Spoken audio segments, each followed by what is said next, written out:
जय हिंद दोस्तों। आज हम जौनपुर के एक महान योद्धा, एक महान गवर्नर जिनका नाम कुलीज खान था, वो अकबर के दौर में सूरत के किले के किलेदार हुआ करते थे, मगर उनकी काबिलियत, उनकी बहादुरी, उनका नेतृत्व, उनकी सक्रियता को देखकर शाहजहां ने उन्हें जौनपुर का गवर्नर नियुक्त किया।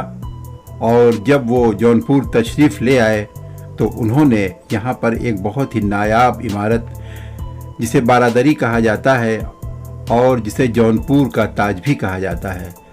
आप वीडियो में देख रहे होंगे कि इसकी मुशाबहत, इसकी सिमिलरिटी बिल्कुल ताज की तरह लगती है।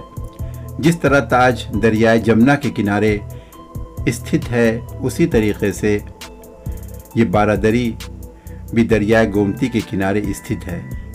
जिस तरीके से ताजमहल में एक बड़ा डोम, बड़ा गुंबद है और उसके चारों ओर छोटी छोटी 4 छतरियां हैं, उसी तरीके से इस इमारत में भी एक डोम और 4 छतरियां हैं, मगर 2 छतरी वक्त के थपेड़े ने ख़त्म कर दी और उसका मलबा इस दरियाए गोमती में समा गया। इसके अंदर 12 दरवाज़ा है, इसलिए इसे बारादरी कहा जाता है। और ये भी कहा जाता है कि शाहजहां के इंजीनियर्स ने इस इमारत को देखने के बाद ही ताजमहल को तामीर करने के लिए नक्शा बनाया था। इस इमारत में और ताजमहल में बहुत सिमिलरिटी है। जिस तरीके से वहाँ तहखाने में शाहजहां और उनकी मलिका की कब्र है, उसी तरीके से यहाँ भी कुलीज खान और उनके बेटे चीनी कुलीज खान की कब्र है।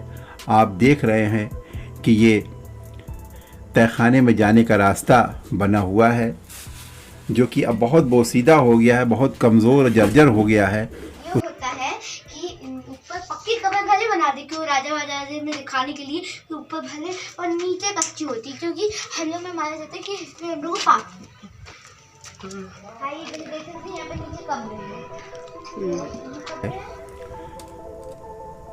ये तहखाने की फ़ोटो है। इसी के अंदर जो है उनकी मेन कब्र बनी हुई है और ये ऊपर आर्टिफिशियल मसनवी कब्र है और ये उस गुंबद के अंदर का हिस्सा है जो काफ़ी जर्जर और बोसीदा हो गया है। दीवारों में शिगाफ पड़ गए हैं, दीवारें फट रही हैं और इसके 400 साल पुराने प्लास्टर धीरे धीरे गिरते जा रहे हैं और इस पे जो डिज़ाइन, जो रंग रोगन था, वो धीरे धीरे ख़त्म हो रहा है। और ये लाहौरी ईंट से इसको जो बनाया गया था वो अब झांक रही हैं, वो दिखाई पड़ रही हैं और इसके झरोके जो टूट फूट रहे हैं धीरे धीरे। अब तो इस इमारत इतनी जर्जर हो चुकी है कि यहाँ जाते हुए भी डर लगता है। और ये गुंबद पे जाने का रास्ता है जो छोटे छोटे स्टेप बने हुए हैं, मगर ये रास्ता जो है इतना भयानक और ख़तरनाक हो गया कि चढ़ने की तबीयत नहीं होती। और ये इसका कॉरिडोर है जो कि कब्र के चारों ओर बना हुआ है, जो कि इसमें 12 दरवाज़े हैं। 2 दरवाज़े नदी की तरफ खुलते हैं, 2 इधर खुलते हैं, पश्चिम में, पूरब में। और छत को रोकने के लिए आसार कदीमा ने ये खंभे बनाए हैं और उस वक्त के ये खूबसूरत ताख और ये डायमंड्स डिज़ाइन जो कि मुग़लों की इमारतों में दिखाई पड़ती है, ये उनका आर्किटेक्चर था। और ये खामोश बहती हुई दरियाए गोमती, जिसने न जाने कितने बड़े बड़े शहंशाहों को और बादशाहों को देखा है,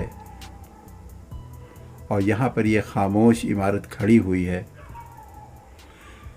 मैं समझता हूँ कि जौनपुर के लोगों को भी कम मालूम होगा कि यहाँ पर ये इमारत, जिसे जौनपुर का ताजमहल कहा जाता है, मौजूद है।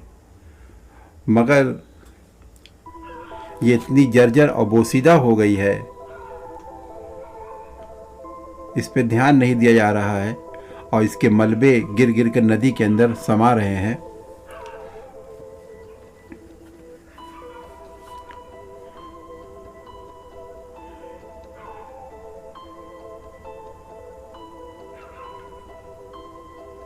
ये इसके खूबसूरत ताख आज भी मौजूद हैं, जिस पे चरागा किया जाता था, जिस पे रोशनी की जाती थी।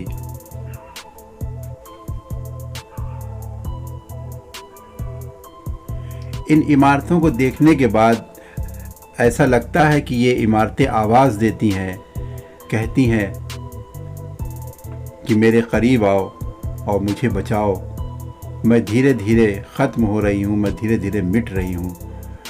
ये खामोश दीवारें कह रही हैं कि अगर से तुमने मुझे न बचाया तो मेरा अस्तित्व ख़त्म हो जाएगा, तुम्हारी ये धरोहर हमेशा के लिए ख़त्म हो जाएगी। आज ज़रूरत है कि इस तरह की इमारतों को सजाया जाए और संवारा जाए।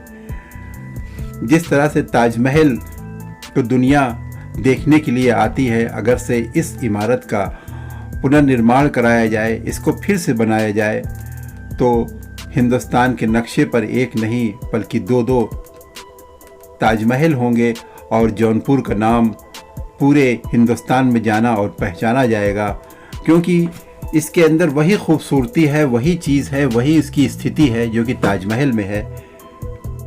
उत्तर प्रदेश सरकार ने पर्यटन सहभागिता योजना शुरू की है, जिसमें ऐतिहासिक महत्व की इमारतों को उनके सुंदरीकरण और उनके पुनर्निर्माण के लिए जनप्रतिनिधियों और आम जनता से आगे आने के लिए कहा गया है। और जिस पर्यटन स्थल को चुना जाएगा उसके विकास के लिए खर्च होने वाली 50% राशि संबंधित व्यक्ति या संस्था या जनप्रतिनिधि देंगे, और जबकि शेष 50% राशि पर्यटक विभाग द्वारा खर्च की जाएगी।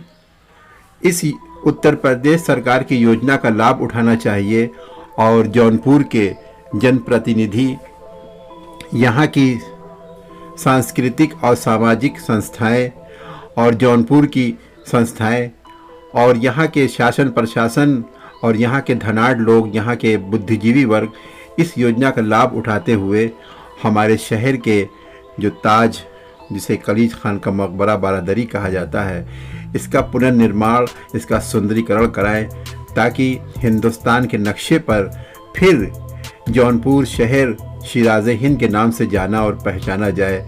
क्योंकि इसके अलावा भी यहाँ शर्क़ी बादशाहों के बनाई हुई बहुत सी इमारतें हैं, जैसे मुग़ल बादशाह अकबर का बनाया हुआ शाही पुल और तुगलक का बनाया हुआ, फ़िरोज़ तुगलक का बनाया हुआ शाही किला और जामा मस्जिद, अटाला मस्जिद, यहाँ की झंझरी मस्जिद, चारंगुल मस्जिद, दाराशिकोह की मस्जिद जो कि मियाँपुर में है, और बहुत से बुज़ुर्गों की कब्रें, मज़ारें, बहुत से सूफ़ी संतों के आश्रम, और यहाँ शीतला चौकिया, बहुत सी मंदिरें हैं जिसे पर्यटक स्थल बनाकर यहाँ की बेरोज़गारी को दूर किया जा सकता है।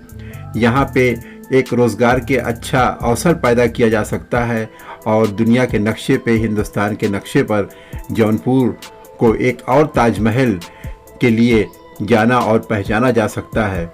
ये तो रहा तारीख़, ऐतिहासिक इमारतों के बारे में एक पहलू, और दूसरा पहलू ये है कि इन सदियों पुरानी इमारतों को देखने के बाद मन में ये विचार आते हैं कि इतने शक्तिशाली और वैभव संपन्न और जाहो जलाल के मालिक, जिनके एक इशारे पे बड़ी बड़ी रियासतें बनाई और बिगाड़ी जाती थीं, जिनके एक इशारे पर इंसानों की ज़िंदगी और मौत के फ़ैसले होते थे, आज वो लोग कहाँ हैं?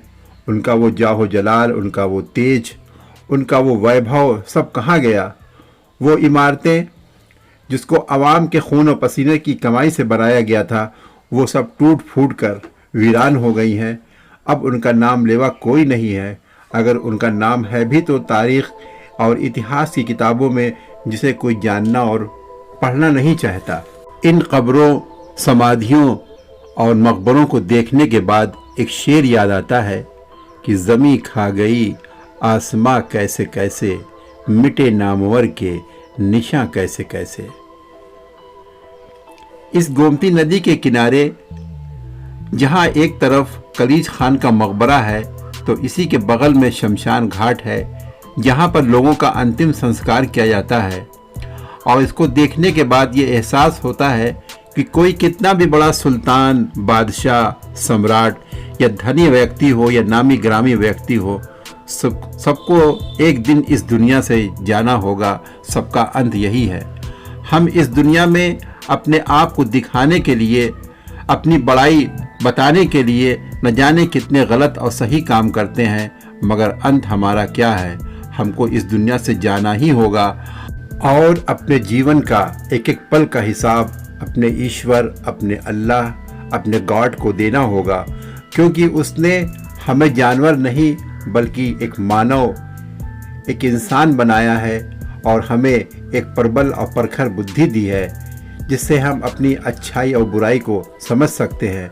इसी के साथ मैं अपनी बात को ख़त्म करता हूँ। अगर से ये वीडियो आपको अच्छा लगे और जौनपुर से आपको मोहब्बत है तो इस वीडियो को शेयर कीजिएगा, कमेंट कीजिएगा और लोगों तक पहुँचाने की कोशिश कीजिएगा। अब मैं अपनी वाणी को विराम देता हूँ। इसी के साथ हिंदुस्तान जिंदाबाद, हिंदुस्तान जिंदाबाद। खुदा हाफिज़।